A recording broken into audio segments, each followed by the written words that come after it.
டக்குன்னு ஒரு முறுக்கு ரெசிபி பார்த்துலாங்க. இது ஒரு ஈஸியான குயிக்கான ரெசிபிங்க. உங்கள் குழந்தைங்க வந்து ஈவினிங் ஸ்நாக்ஸ்னு கேட்டிங்கன்னா கண்டிப்பாக டக்குன்னு செஞ்சு கொடுத்துலாம்.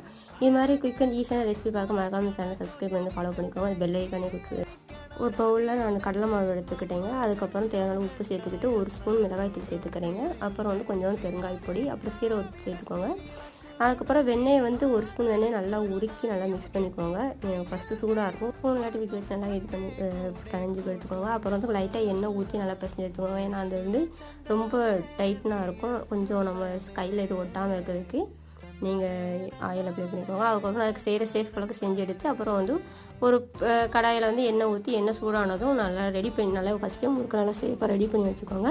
அதுக்கப்புறம் எண்ணெய் சூடானதும் அதுக்குள்ளே போட்டு நல்லா 2 சைடுமே நல்லா வேக வச்சு வச்சிங்கன்னா டேஸ்ட்டு ஒரு எம்மியான ஒரு முறுக்கு ரெடி ஆயிருங்க. உங்கள் குழந்தைங்க ஸ்கூலுக்கு போயிட்டு டக்குன்னு ஏதாவது ஸ்நாக்ஸ் கேட்டிங்கன்னா ஈஸியாக இந்த ஸ்நாக்ஸ் செஞ்சு கொடுக்கலாம். இது மாதிரி ரெசிபி பார்க்க மறக்காம நம்ம சேனல் சப்ஸ்கிரைப் பண்ணிட்டு ஃபாலோ பண்ணிக்கோங்க. தேங்க்ஸ் ஃபார் வாட்சிங்.